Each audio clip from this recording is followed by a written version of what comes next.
नमस्कार। आज हम आज़ादी के बाद भारत की आर्थिक कहानी के एक बहुत अहम हिस्से को समझने की कोशिश करेंगे। पंचवर्षीय योजनाएं और औद्योगिक नीतियां, ये वो रास्ते थे जिन पर चलकर आप कह सकते हैं भारत ने अपनी आर्थिक मंजिल तय करने की कोशिश की। बिल्कुल। हमारे पास इस विषय पर कुछ दस्तावेज और शोध हैं और हमारा मकसद है कि इनमें से सबसे ज़रूरी बातें निकालकर आपके सामने रखें। हम देखेंगे कि इन योजनाओं के पीछे क्या सोच थी, वक्त के साथ इनमें क्या बड़े बदलाव आए और हाँ, इनका नतीजा क्या रहा।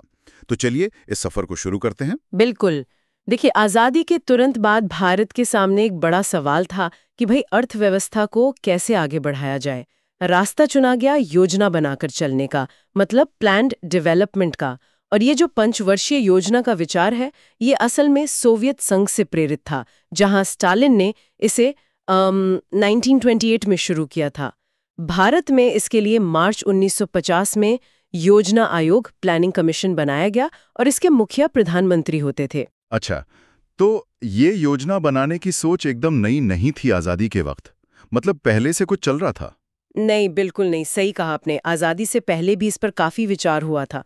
जैसे 1944-45 में कुछ बड़े उद्योगपतियों का बॉम्बे प्लान था। फिर गांधी जी के विचारों पर आधारित गांधीवादी योजना, वो भी 1944 की है। एम.एन. रॉय की जन योजना 1945 और 1950 में जयप्रकाश नारायण की सर्वोदय योजना। तो ये सब दिखाता है कि आज़ादी से पहले ही देश के भविष्य के आर्थिक मॉडल पर काफी मंथन चल रहा था। समझ गया। तो पहली पंचवर्षीय योजना, फर्स्ट 5 ईयर प्लान, ये 1951 में शुरू हुई।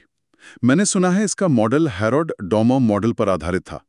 ये क्या था और योजना का मुख्य ध्यान किस पर था? हाँ, पहली योजना 1951-56 हैरोल्ड डोमो मॉडल पर आधारित थी। देखिए, सरल शब्दों में कहें तो ये मॉडल इस बात पर जोर देता है कि विकास के लिए बचत यानी सेविंग्स और निवेश इन्वेस्टमेंट कितना जरूरी है। और उस वक्त भारत की करीब, अब मानिए 75% आबादी खेती पर निर्भर थी। इसलिए इस पहली योजना का सारा जोर कृषि मतलब प्राइमरी सेक्टर पर था। मकसद था देश को अनाज के मामले में आत्मनिर्भर बनाना और जो विभाजन का असर हुआ था उससे उभरना। और इसके लिए क्या बड़े कदम उठाए गए, मतलब जमीन पर क्या हुआ? कृषि और सिंचाई पर बहुत ध्यान दिया गया। बड़े बड़े बांध बने, जैसे पंजाब में सतलुज नदी पर भाखड़ा नांगल, उड़ीसा में महानदी पर हीराकुंड, आंध्र प्रदेश में कृष्णा नदी पर नागार्जुन सागर। इनका मकसद सिंचाई और बिजली उत्पादन दोनों था। साथ ही टेक्नोलॉजी और शिक्षा के लिए 5 IITs की नींव भी इसी दौरान रखी गई। और जमीनी स्तर पर भी सुधार हुए, जैसे भूमि सुधार कानून लाने की कोशिश हुई और बेहतर बीजों का इस्तेमाल शुरू किया गया। और नतीजा, क्या ये योजना सफल रही? हाँ, पहली योजना काफी सफल मानी जाती है। विकास दर का लक्ष्य 2.1% रखा गया था, लेकिन हासिल हुई 3.6%। प्रधानमंत्री जवाहरलाल नेहरू थे और इस सफलता ने, आप कह सकती हैं, आगे की योजनाओं के लिए एक उम्मीद जगाई। तो यहाँ से कहानी दिलचस्प होती है। पहली योजना कृषि पर, तो क्या दूसरी में भी यही रास्ता अपनाया गया या कुछ बदला? नहीं, यही एक बड़ा बदलाव आया। दूसरी पंचवर्षीय योजना 1956 से 61 का फोकस कृषि से हटकर भारी उद्योगों, हेवी इंडस्ट्रीज और सार्वजनिक क्षेत्र, पब्लिक सेक्टर पर चला गया। इसके पीछे सोच ये थी कि अगर बुनियादी उद्योग मजबूत होंगे तो पूरी अर्थव्यवस्था अपने आप आगे बढ़ेगी। और इस बदलाव के पीछे कौन थे? इसका मॉडल किसने दिया? कोई खास वजह? इसका श्रेय जाता है प्रोफेसर P.C. महालनोबिस को। वो एक मशहूर सांख्यिकीविद थे और उन्हें भारतीय योजना का मुख्य वास्तुकार, chief architect of Indian planning भी कहा जाता है। उन्होंने ही कोलकाता में भारतीय सांख्यिकी संस्थान, इंडियन स्टैटिस्टिकल इंस्टीट्यूट की स्थापना की थी और सांख्य नाम की पत्रिका शुरू की थी। उन्हीं के जन्मदिन 29 जून को हम राष्ट्रीय सांख्यिकी दिवस के रूप में मनाते हैं। तो उन्हीं के मॉडल पर यह दूसरी योजना आधारित थी, जिसमें तेजी से औद्योगिकरण, रैपिड इंडस्ट्रियलाइजेशन पे जोर था। अच्छा, तो इस औद्योगिकरण के लिए क्या किया गया और क्या इसी समय कोई औद्योगिक नीति, इंडस्ट्रियल पॉलिसी भी आई थी? बिल्कुल। इसी योजना के दौरान 3 बड़े स्टील प्लांट्स लगाए गए। राउरकेला ओडिशा में जर्मनी की मदद से, भिलाई तब मध्य प्रदेश अब छत्तीसगढ़ में सोवियत संघ की मदद से, और दुर्गापुर पश्चिम बंगाल में ब्रिटेन की मदद से। ये दिखाता है कि सरकार बड़े उद्योगों में सीधे निवेश कर रही थी। और हाँ, आपने सही पूछा, इसी समय 1956 में दूसरी औद्योगिक नीति संकल्प इंडस्ट्रियल पॉलिसी रेजोल्यूशन IPR 1956 भी आई। IPR 1956 ये महत्वपूर्ण था। बहुत महत्वपूर्ण। इसे भारत का आर्थिक संविधान भी कहते हैं। इसने उद्योगों को 3 श्रेणियों में बांटा। अनुसूची ए में वो 17 उद्योग थे जो सिर्फ सरकार चला सकती थी, जैसे हथियार, परमाणु ऊर्जा, भारी मशीनरी वगैरह। अनुसूची बी में 12 उद्योग थे जिनमें सरकार और निजी क्षेत्र दोनों काम कर सकते थे, और बाकी सब अनुसूची सी में निजी क्षेत्र के लिए थे। इसने लाइसेंस राज को और मजबूत किया, मतलब उद्योग लगाने या बढ़ाने के लिए सरकारी मंजूरी लेनी पड़ती थी। इसी समय छोटे और मंझोले उद्योगों पर भी ध्यान देने की बात हुई, खासकर करवे समिति की सिफारिशों के बाद, ताकि गांव का विकास हो सके। मतलब सरकार का नियंत्रण काफी बढ़िया अर्थव्यवस्था पर। ये दूसरी योजना कैसी रही, सफल? कह सकते हैं मध्यम रूप से सफल रही। लक्ष्य 4.5% विकास दर का था और हासिल हुई 4.3%। औद्योगिकरण की नींव तो पड़ी, लेकिन शायद उम्मीद के मुताबिक तेजी नहीं आई। नेहरू जी ही प्रधानमंत्री थे इस दौरान भी। इसके बाद आई तीसरी योजना 1961 से 66 तक। इसका क्या लक्ष्य था और ये कैसी रही? तीसरी योजना का लक्ष्य बहुत बड़ा था। भारत को आत्मनिर्भर, सेल्फ रिलायंट और स्व उत्पादक, सेल्फ जेनरेटिंग अर्थव्यवस्था बनाना। ये गाडगिल फॉर्मूला पर आधारित थी, लेकिन ये योजना कई भारी मुश्किलों में फंस गई। बहुत कठिन समय था। 1962 में चीन के साथ युद्ध हुआ, 1965 में पाकिस्तान के साथ युद्ध हुआ, और इसी दौरान भयंकर सूखा भी पड़ा। हालत ये थी कि हमें अमेरिका से PL 480 समझौते के तहत गेहूं मंगवाना पड़ा। बाप रे, यानी काफी कठिन समय था। क्या इस दौरान कोई महत्वपूर्ण संस्थाएं भी बनी या सब रुक गया? नहीं, मुश्किलों के बावजूद कुछ अहम संस्थाओं की नींव रखी गई, जैसे अनाज खरीदने और बांटने के लिए भारतीय खाद्य निगम FCI बना 1965 में। फसलों की न्यूनतम कीमत तय करने के लिए कृषि लागत और मूल्य आयोग CACP बना, वो भी 1965 में। उद्योगों को कर्ज देने के लिए IDBI बना 1965 में, और आम लोगों के निवेश के लिए UTI की शुरुआत हुई 1963 में। इस दौरान नेहरू जी के बाद लाल बहादुर शास्त्री प्रधानमंत्री बने, जिन्होंने जय जवान जय किसान का नारा दिया था। लेकिन इन सब संकटों की वजह से ये योजना बुरी तरह असफल रही। लक्ष्य 5.6% था, पर विकास दर सिर्फ 2.8% रही। इतनी बड़ी असफलता के बाद तो योजनाओं पर सवाल उठे होंगे, आगे क्या हुआ? बिल्कुल। तीसरी योजना की नाकामी, युद्ध और सूखे के कारण संसाधनों की भारी कमी हो गई थी, इसलिए अगली पंचवर्षीय योजना तुरंत शुरू नहीं की जा सकी। 1966 से 1969 तक 3 साल का योजना अवकाश, प्लान हॉलिडे रहा।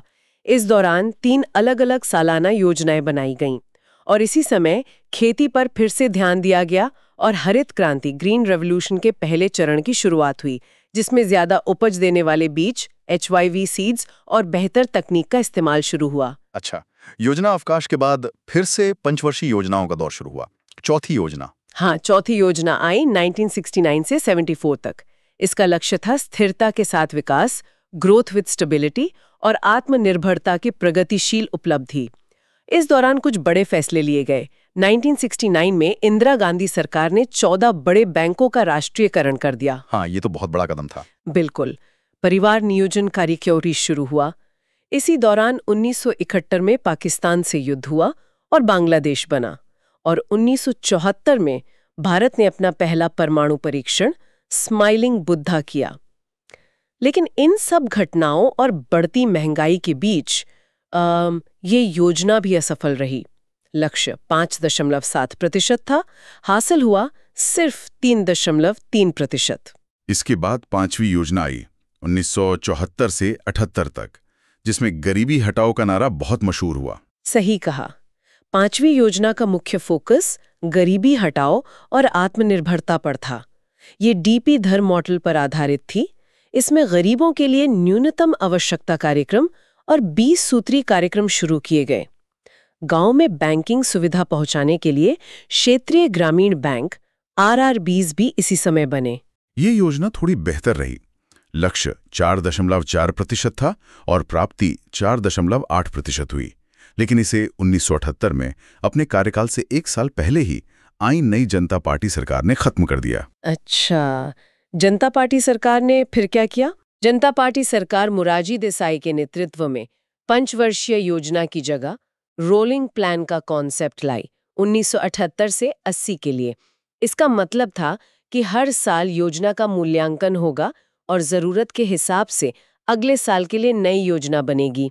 इसमें रोजगार बढ़ाने पर ज्यादा जोर था, लेकिन खैर ये सरकार ज्यादा दिन नहीं चली। और फिर इंदिरा गांधी की वापसी हुई। हाँ, 1980 में इंदिरा गांधी फिर सत्ता में आई और छठी योजना शुरू की गई 1980 से 85 तक। इसमें राष्ट्रीय आय बढ़ाने, टेक्नोलॉजी को आधुनिक बनाने और गरीबी तथा बेरोजगारी कम करने पर जोर था। इसके लिए कई ग्रामीण विकास और रोजगार कार्यक्रम जैसे ट्राइसेम, IRDP, NREP शुरू किए गए। भूमिहीनों के लिए RLGP कार्यक्रम भी आया।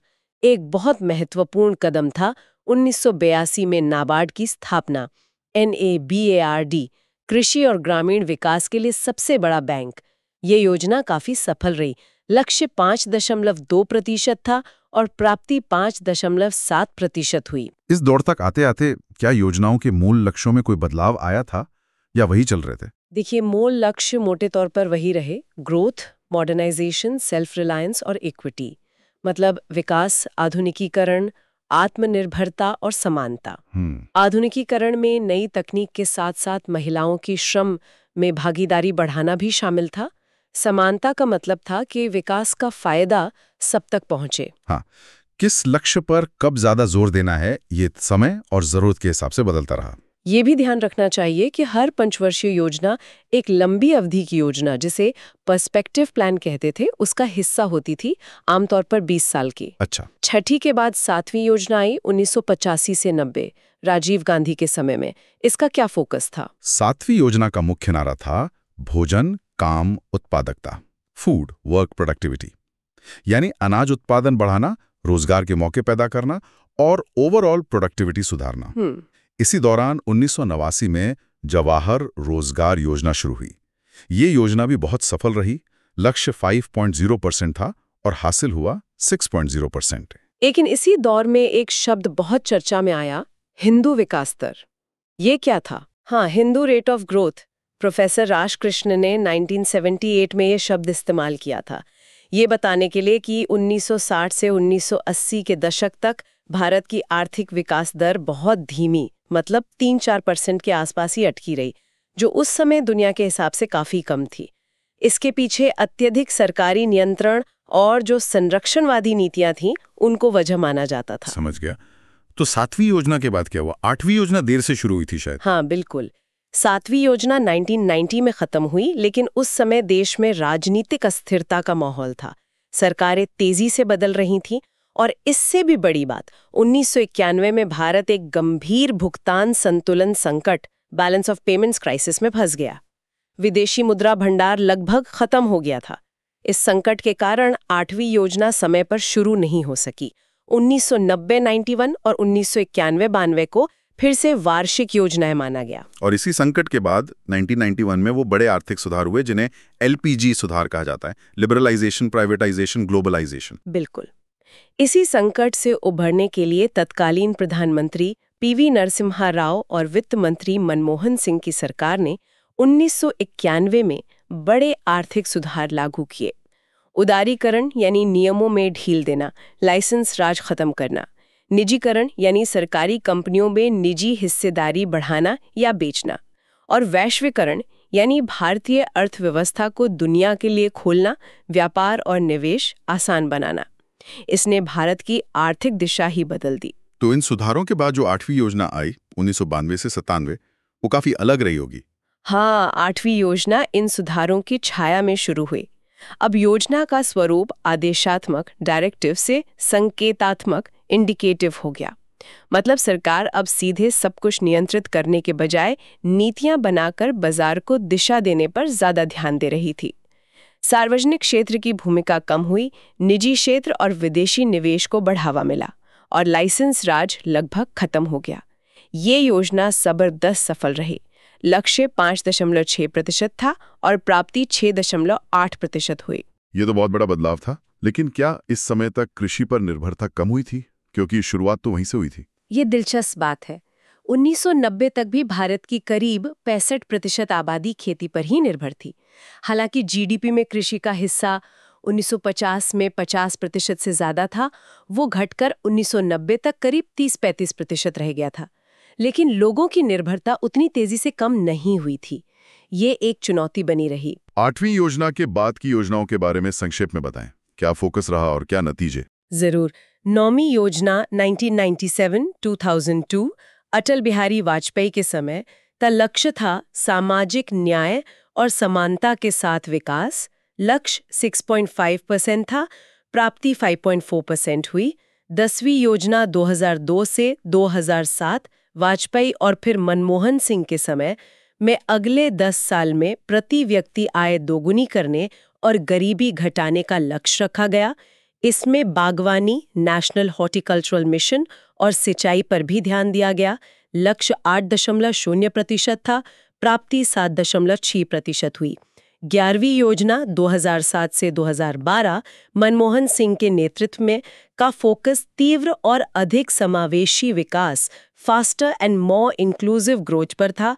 लक्ष्य 9% था, प्राप्ति 8% हुई। और आखिरी योजना 12वीं योजना, उसका क्या हुआ? 12वीं योजना 2012-17 का लक्ष्य तीव्र, अधिक समावेशी और सतत विकास, faster, more inclusive and sustainable growth था।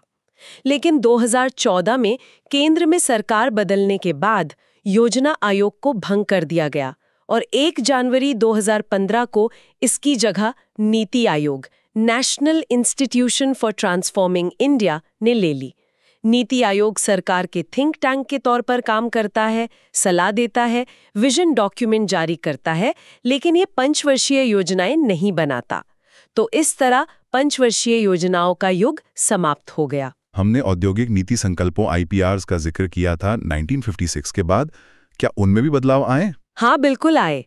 1956 के बाद भी नीतियां आईं।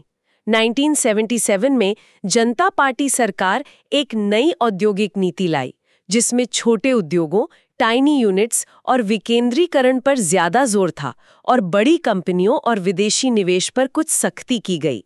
फिर 1980 में इंदिरा गांधी सरकार ने इसे बदला और एकाधिकार रोकने के लिए MRTP एक्ट और विदेशी मुद्रा के लिए फेरा एक्ट जैसे कानूनों पर फोकस रहा। और फिर 1991 में सब कुछ बदल गया। हाँ, बिल्कुल।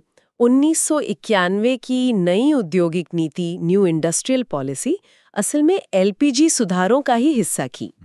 इसने लाइसेंस राज को चुनिंदा उद्योगों को छोड़कर बाकी सबके लिए खत्म कर दिया। विदेशी निवेश FDI के दरवाजे खोल दिए और सरकारी कंपनियों के विनिवेश, डिसइन्वेस्टमेंट, यानी उनमें हिस्सेदारी बेचने की प्रक्रिया शुरू की। इसने भारतीय उद्योग का चेहरा ही बदल दिया।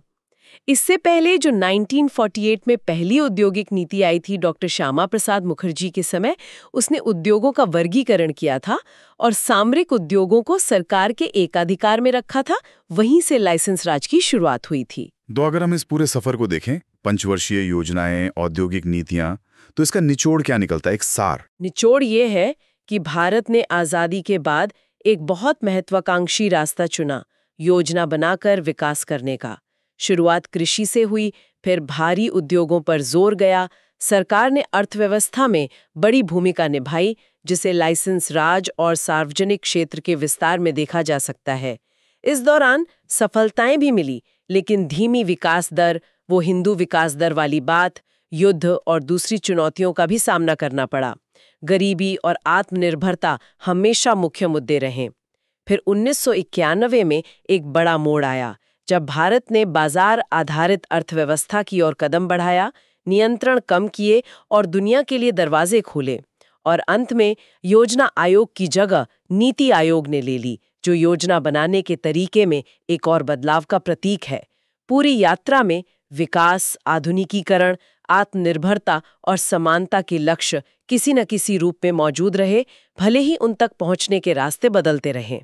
वाकई ये उतार चढ़ाव और बदलावों से भरी एक लंबी यात्रा रही है, जिसने आज के भारत की आर्थिक बुनियाद रखी है। बहुत कुछ सीखने को मिला। बिल्कुल। और ये हमें आज के लिए एक ज़रूरी सवाल पर सोचने को मजबूर करता है कि जैसे जैसे भारत की अर्थव्यवस्था आगे बढ़ रही है और दुनिया बदल रही है, भविष्य के विकास के लिए योजना यानी प्लानिंग और बाजार की ताकतें मार्केट फोर्सेस के बीच सही संतुलन क्या होना चाहिए, खासकर जब हमें पर्यावरण, सस्टेनेबिलिटी और सबके लिए बराबरी, इक्विटी जैसे लक्ष्यों का भी ध्यान रखना है। ये एक ऐसा सवाल है जिसका जवाब हमें लगातार ढूंढते रहना होगा।